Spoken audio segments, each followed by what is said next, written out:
They got a bunch of young point guards that come off the bench, one or two big guys. So they're very unique, going to hustle, going to be physical. But you guys are coming in not too bad with the sound record. You guys are at 2-3, correct? Yes, that is correct. Couple close ones for you as well. I thought you guys were going to pull off the Jennings County game. You know, we're sitting at 2-3. We've played 5 quality basketball teams, which is something that I want to do. Our guys want to do. We want to play good teams. In each one of those games that we've lost, we have had one little spell where we've allowed the game to get away from us. Each have been at different times. Yeah, the Batesville game, it was the fourth quarter. We go into the fourth quarter at down 46-40, and that game just explodes in their favor. Columbus North game, it's a one-possession game through about midway through the third quarter, and then we go on through about a 3-minute lapse, and they get it to about 16 to where we're unable to claw back. We get it back to 7, I think, at one point. End up losing by 10 or 11.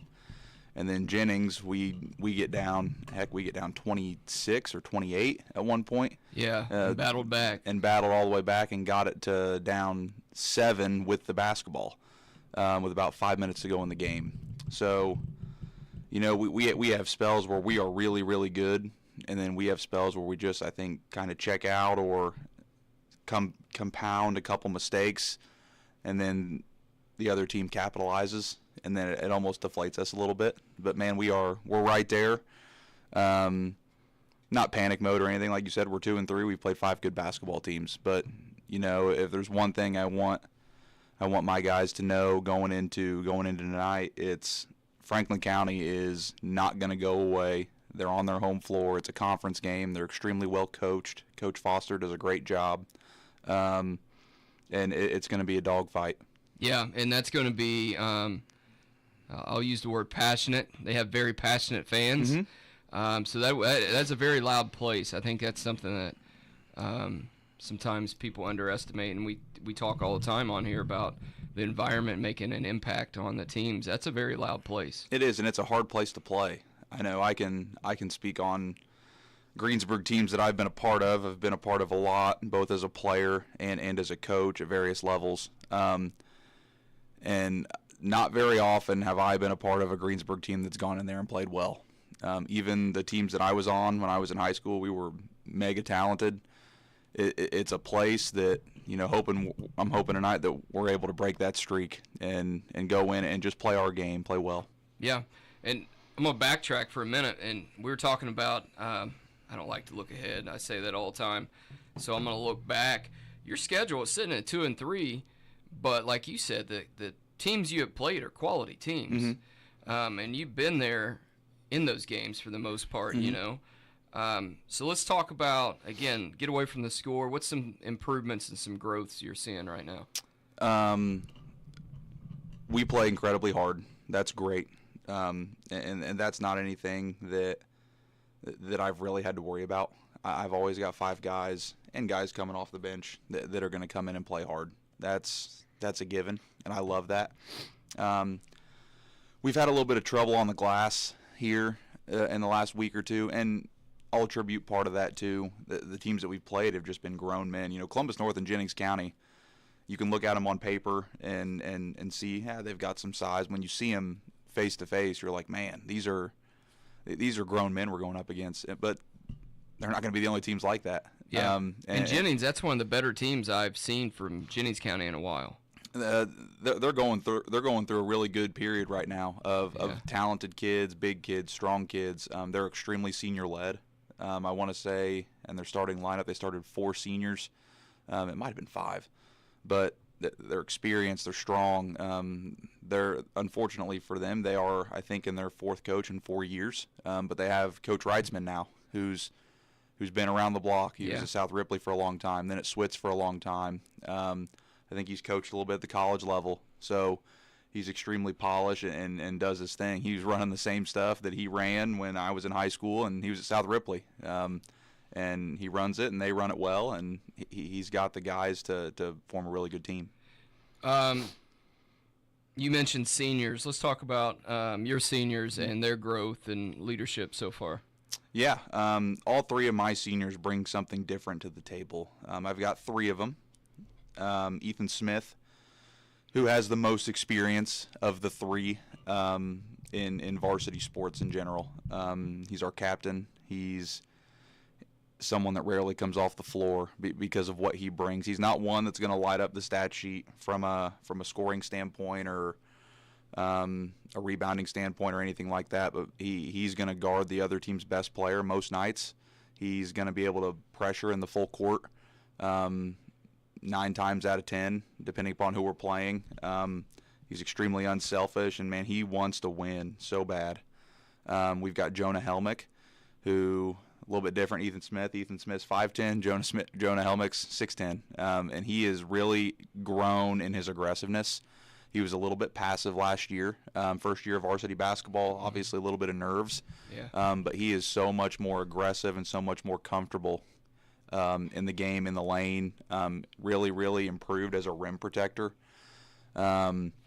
Last year he would kind of get in a habit. He wants to have that highlight reel block that sends it into the 7th row, and then if you mistime it, it's a foul. Yeah.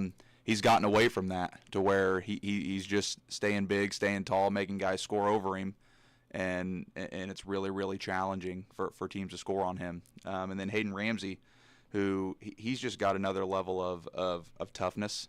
He's another one that is extremely unselfish. He does not care what his stat sheet is at the end of the night. And, we talked earlier this week, and both Ethan Smith and Hayden Ramsey said things that really stood out to me. We talked about when you get done with a basketball game individually, what tells you if you had a good game, just in your opinion. And, most kids are going to be like, oh, how many points do I have? How many? Right. Those things, it's human nature, Both of them said what tells me what I had a good game was how well my matchup did. So how well was I defensively? Both of them. And both of them have done a great job in their respective matchups. Now, obviously, there's going to be switching that goes on throughout a game. But for the most part, 65, 70, 75% of the time, you're going to be with that guy.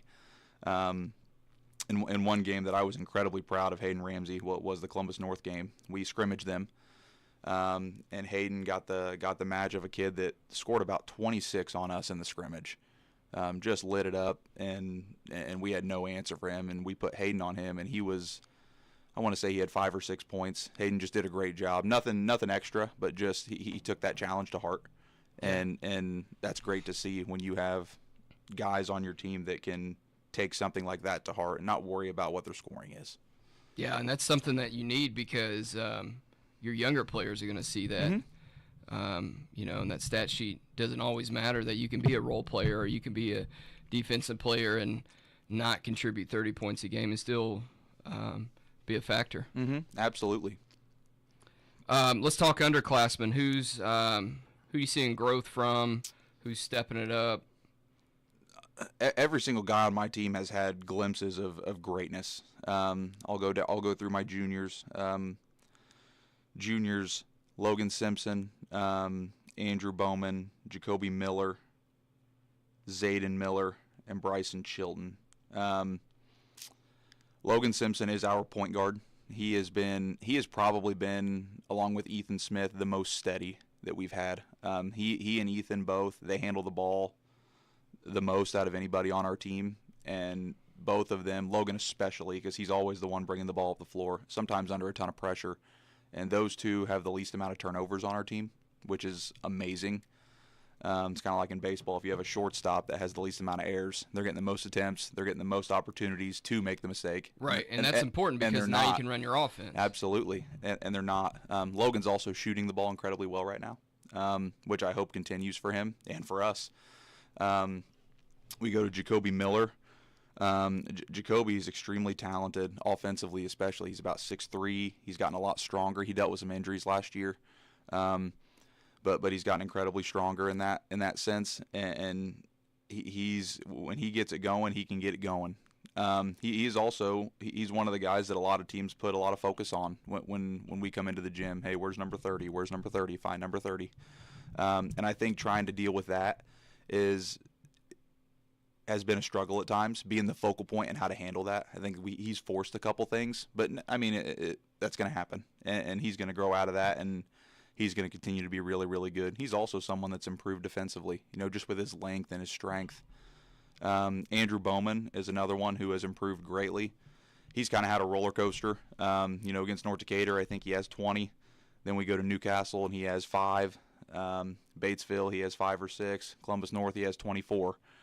And he's someone who's, though it can come off as streaky, he's another one who can get it going and get it going quickly. But he's a little different than Jacoby. Jacoby can really light it up from the perimeter. Andrew really excels when he's getting to the rim and getting downhill.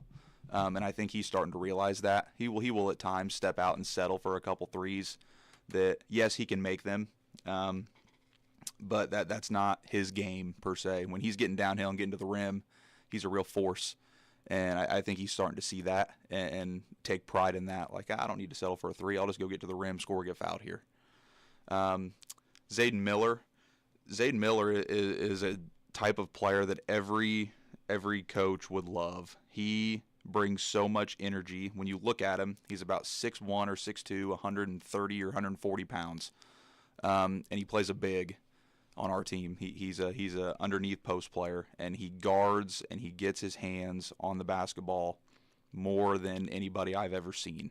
He's leads us in deflections. He leads us in steals. He's just all around the basketball and causing disruption for another team, and it's something he takes pride in.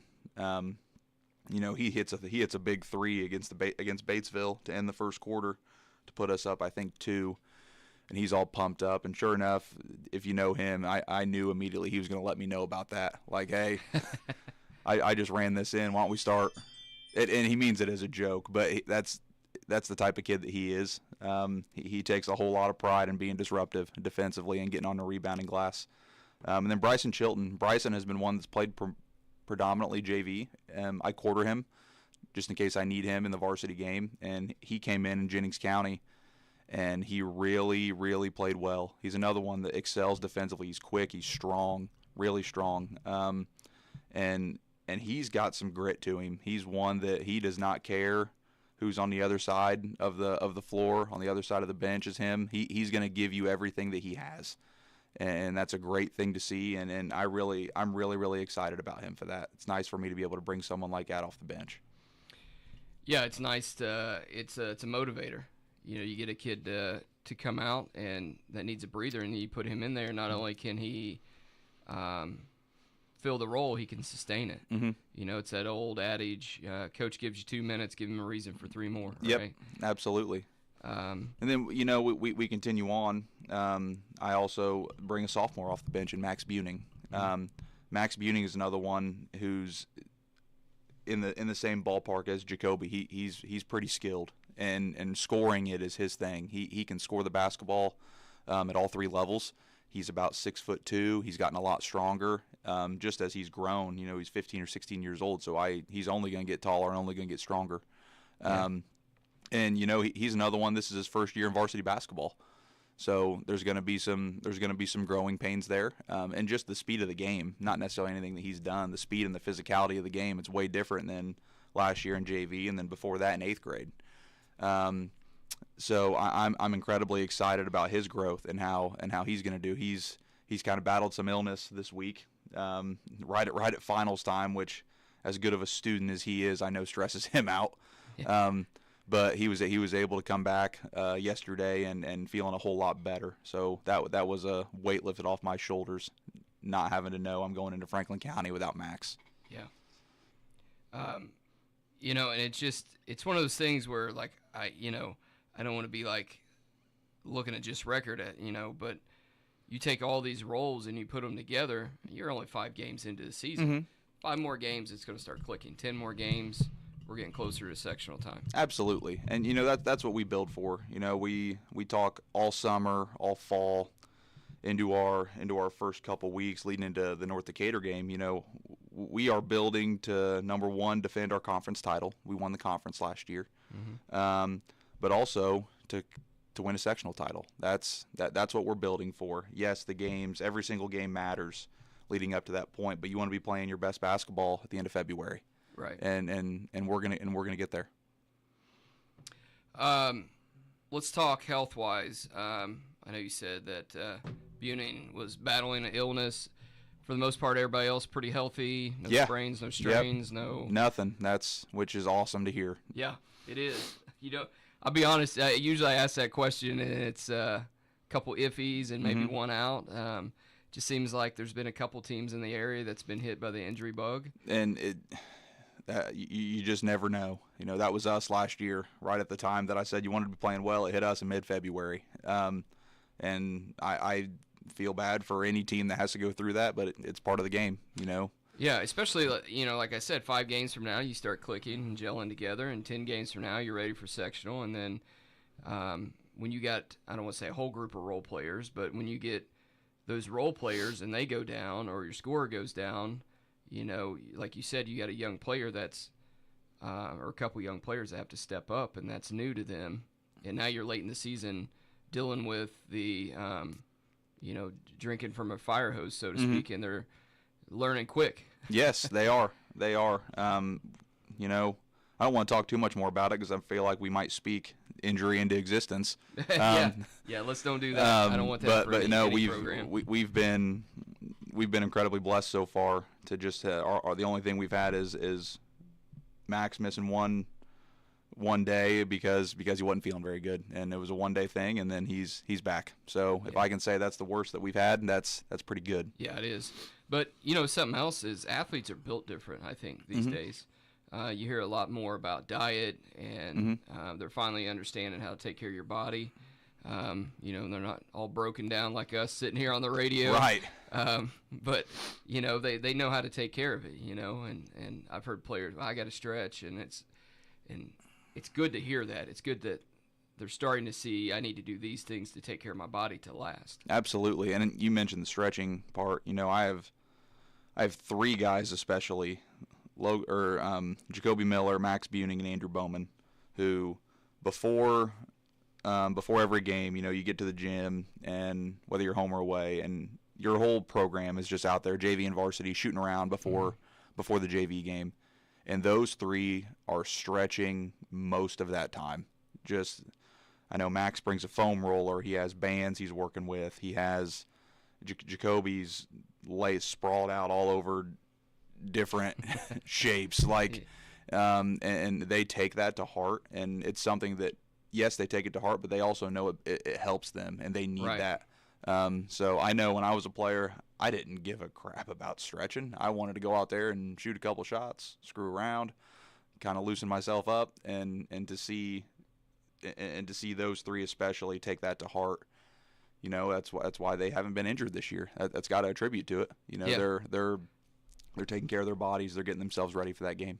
Yeah, and like I said, I think it's changed. I think that's one of the positives with athletics that has changed is the science behind everything's finally caught up, and athletes are learning younger how to take care of the body, how to eat right, how to hydrate and things like that, because I know there was a period of time where it was like preparation was, like you said, we're going to go out and we're going to shoot around, but what's the first thing that some of the players do? They get a ball and they go stand out there 26, 28, 30 feet, start chucking threes, and they hit 1 of 20, and they're like, okay, I'm warmed up. Yep. And it's like, well, no, you're not. Let's start inside, outside, and it's nice to see that the game's like coming back around instead of just going out, we're chucking the ball up, and I'm ready for the game. Yeah. Yeah. All right, we're rolling in to our first break here. We're going to pause for some commercials here. We'll be back with Greensburg Boys varsity coach Colin Rigney. And I'm Nick Messer, and this is Overtime.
All right, welcome back to Overtime. I'm your host, Nick Messer.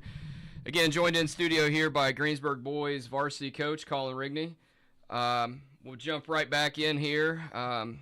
Greensburg does have a game. They are on the road tonight at Franklin County High School, and that is the JV tip-off at 6. Let's talk a little bit about the junior high program and Dirt Road going on right now and how the future of the Pirates are looking. Yeah. First, I'll shout out my coaches in our youth, whether it be Dirt Road or junior high. Our 8th grade is coached by Chris Robbins and Jason Ginling. 7th grade is Joe Edwards. Then you get down into our Dirt Road team. 6th grade is Matt Miller. 5th grade is Rob Dehoff. 4th grade is Andrew Rubel. Hang on here. 2nd grade is James Douglas, and 3rd grade is Robert Barker. They've all, at this point, Dirt Road has started their Dirt Road leagues. I know our 6th grade team this past fall did an MYT fall league and did very well. I've talked to a few people. I know our younger teams, kind of their first go around in Dirt Road, are competing and enjoying it, which is great. I know they've already had a battle weather here, like you and I were just talking about. I think one Dirt Road weekend last weekend has already been canceled once. So they're doing a great job. Our junior high last year, our current 8th graders as 7th graders went winless. They've already surpassed that feat this year, which is great, and they're continuing to get better. They play incredibly hard. Our coaches do an outstanding job, not just coaching young kids, but pumping them up and getting them ready for the next challenge and instilling confidence in them. You know, it's hard to keep confidence when you keep getting losses in the win-loss column, loss, and you know they move right on to the next challenge, and that's why they've gotten better. On top of that, they're growing. That jump from 7th grade to 8th grade is a big one, maturity-wise. And they're getting bigger, they're getting stronger, and our coaches are doing a great job. Yeah, and it's harder for the young guys to understand, growth. They want to win. It's all about wins. It's all about medals. It's all about trophies. And it's like, hold on, you're 5th, 6th grade. Yeah, right? If you're going to play college sports, there's nobody that's going to recruit you and say, what'd you do on December 20th in your Dirt Road League in 5th grade? Like, that's not a question, but it's so hard to get the young guys to understand that. It's hard to get old guys to understand that. It's like, true. That's true everybody in any sport wants to worry about their own personal accolades or personal stats. I was guilty of it. It's in anything, and it's hard to separate yourself from that and say, you know what, it doesn't matter. It does matter what you do, because that ultimately leads to the success of your team. Right. But you go out to Story's restaurant and they're not going to ask you, hey, how many points did you have, or how many hits did you have, or how many goals did you have? It's going to be, hey, did you guys win? And getting to get that mindset to stick at any age is a challenge. Yeah. Which is why I know people listening and watching think it's a repeat question. And it is, because I'm a big proponent of growth, and so I try not to look at the score too much. Now when I'm coaching, I get it. I'm just like everybody else. I'm into it and I'm frustrated we lose, but at the same time, I want to see players growing and developing, but I'm also a big proponent of next play. Right? You brush it off, you miss a shot, oh well. Get it back on defense. Like, next play, and I think you guys in the other area schools are doing a great job instilling those fundamentals and that mentality in the feeder programs. Yeah, it's a lot of fun. I meet with my Dirt Road coaches in the fall every year. Once I got to do some convincing sometimes. Hey, like, you should coach. It's a hard thing to do, and I totally understand. Everybody's busy, and it's a big commitment. Yeah. And the huge kicker of it all is you don't get paid. You do not. You're doing it out of the kindness of your heart. Usually, most times you have a son on the team, so that helps. But it's a huge commitment, and then so we talk and go over kind of my expectations, which are, I'm not a super toe the line person when it comes to that. I want these kids at a young age to, number one, learn the game of basketball, number two, enjoy it. If they start hating basketball in 3rd, 4th, and 5th grade, that's really bad for me as the varsity head coach, because then I know they're not going to like it when they get to high school and they're going to quit working on it. But having fun and learning the game of basketball is what it's about. Yeah, and you don't want to discourage a 2nd or 3rd grader. No, absolutely not. Or 4th, 5th, 6th for that matter. You don't want to discourage any player because, again, they're still developing. They're young. And you never know when that 4'7", 8" kid's going to be 6'10". Absolutely. So you want to keep that love for basketball, and it's there. It's growing. So again, you guys are on the road tonight, Franklin County. Looking ahead just over Christmas break, not necessarily looking ahead to the game. But you guys also have a game here over the break, the 29th. Yep, we go to the Richmond Bob Wettig tournament. Okay. In Richmond, it's the 29th and 30th. And we open there. We drew Phelan Academy, which is a charter school in downtown Indianapolis. And I went and saw them play a couple weeks ago. And they're good. They're a good basketball team. They're quick and athletic, and really want to get up and down. And actually, I saw them conveniently play against Indy Washington, who North Decatur plays on the other side of the bracket. So depending upon our common results, if we lose and North Decatur loses, we play North. If we win or we win or lose and Indy Washington does the same thing, we play Indy Washington. So I kind of got 2 for 1 there. And Indy Washington is a lot like Phelan, very fast. They're strong, and they've got some size. Want to get up and down. They're going to press you into full court. It's the Bob Wettig it's a great tournament. I really like it because they bring teams from all over the state. I wasn't the most thrilled to see that we were in the same bracket as North Decatur, and that there's a chance that we could run into each other. But that's what you get sometimes. It is. And it's no one's fault. I'm sure if you brought PJ on here, he'd say the same thing. He'd like to get away from Greensburg, a team he's already played. Yeah. Because you go to those things to experience different teams. Right. You go there to see the teams that you're not going to have Correct. on an everyday schedule. Absolutely. Yeah. But that's the draw we got. So that's what we got to do. Now, are they a pretty deep team? Are they a 10-13 team? Are they a no 7, 8, 9? I'd say they probably cap it at about 7 comfortably. But that can also change. Especially with charter schools, sometimes they operate under different rules than IHSAA sanctioned schools do. Yep. So it would not shock me if we go in there next Monday and they've got 2 kids that I did not see 2 weeks ago that are now a part of their team and helping them. So yeah, that's part of it. Yeah, that'd be nice, wouldn't it? If we could do that, just go ahead and bring out the whole NIL that the college is doing. And actually, Ohio has. I don't know if you read that yet. I have. Ohio has went to NIL. Again, for those of you watching and listening, NIL stands for name, image, and likeness. And currently, college players can essentially get paid through contracts, whether it be banks or car lots or whoever wants to pay them through the name, image, and likeness. They can make millions. And with an open portal in the college, I mean, they're getting bought. Mm-hmm. I mean, they're literally getting bought. One school pays them $2 million. We'll come here and we'll get you an NIL deal, and we'll pay you $8 million. And so. And we don't have to go on this soapbox, but it's a shame to me. Yeah, it is. It is. And, unless they're going to cap it and say, all right, if you take this, then you got to stay right X years. You can't leave. And like you, I could complain or go on all day, but I know Troy Aikman, I don't remember the player, but Troy Aikman was upset because he gave money as part of this NIL deal to this kid, and then he left after 1 year. Mm-hmm. And he's like, so he's arguing with the university to try to get money back. But so for those of you listening, that is coming to high school sports because Ohio's already allowing it. So you're going to start seeing high school players in Ohio start getting paid. Yeah, and I'm sure Ohio's not the only one. I just hope it doesn't get to Indiana. Yeah, me too. I mean, well, and it's hard because IHSA came out with those new rules.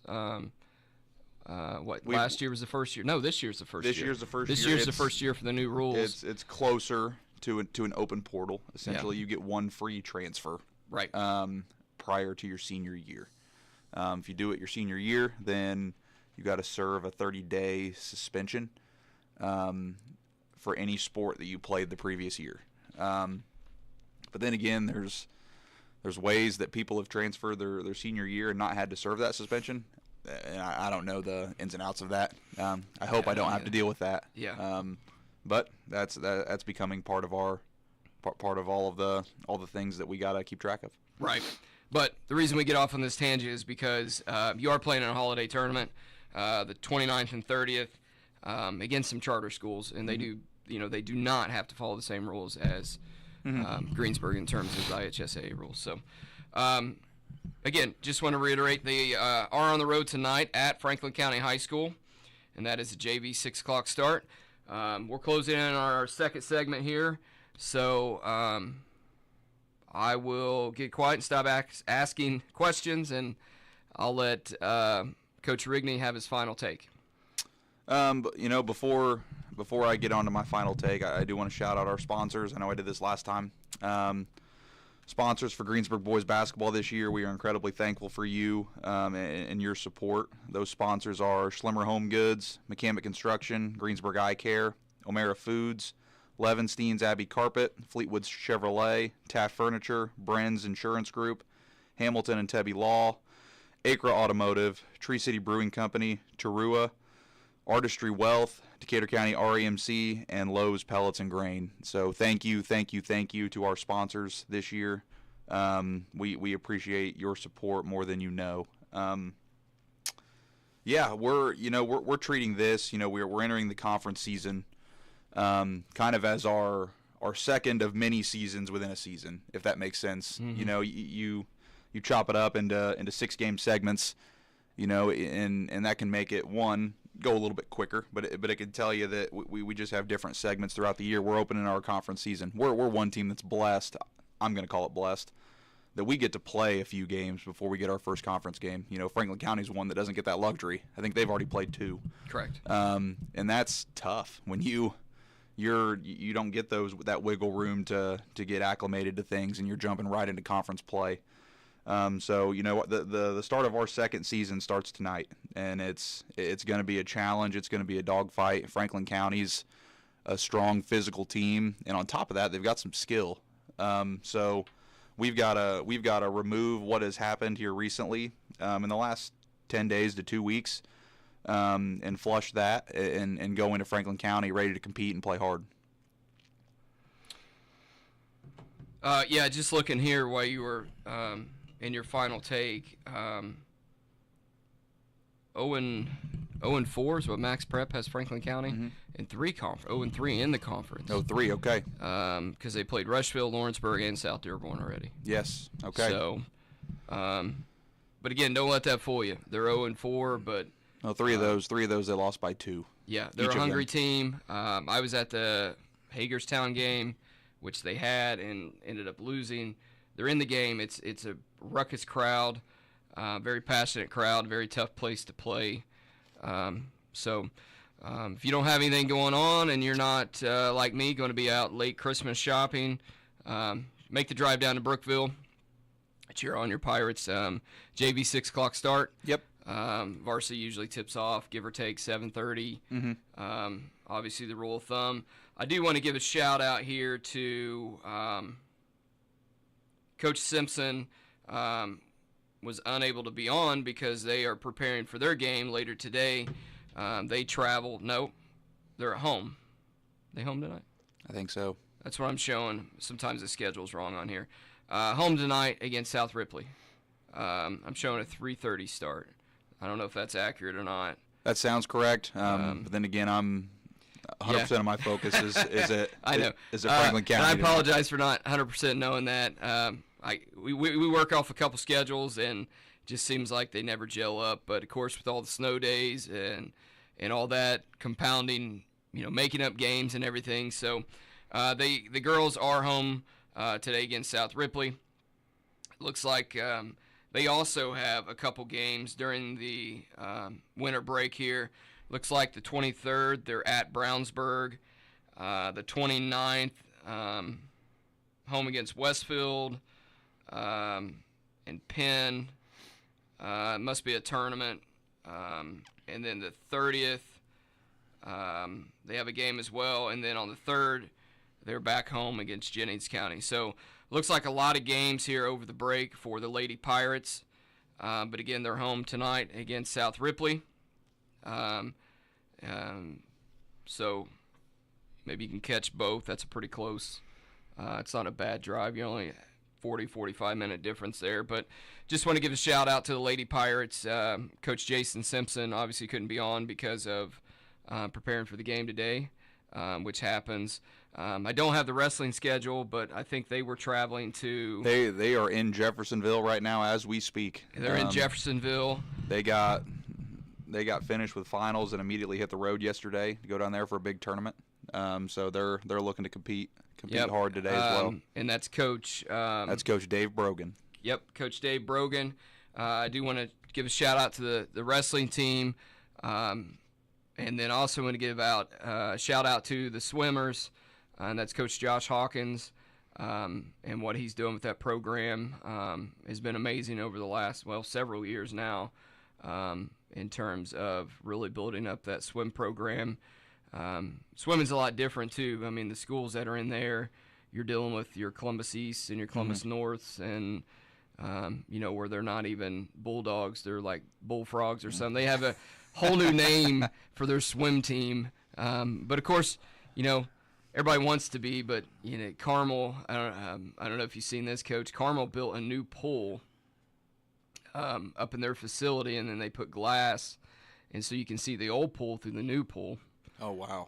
It's just massive. And I talked to a friend of mine that coaches up that way, and I guess the hope for Carmel is that they start hosting like Olympic tryouts in this new swim facility. So that's unbelievable. I mean, good for them. Yeah. Good for them as, it's just the funding is just not adequate at all. But that's another tangent that we'll save for another show. But anyway, do want to show some love to the Greensburg swimmers, Coach Josh Hawkins, wrestlers, Coach Brogan, Coach Simpson, the Lady Pirates. Again, they play South Ripley today. And, of course, on the road, we have our in-studio guest today, Coach Colin Rigney, and he's going to be on the road at Franklin County tonight. Coach, thanks for joining us. Yeah, thank you for having me. We'll be back next Saturday, same time, same place, 8 a.m. I'm Nick Messer, and this has been Overtime.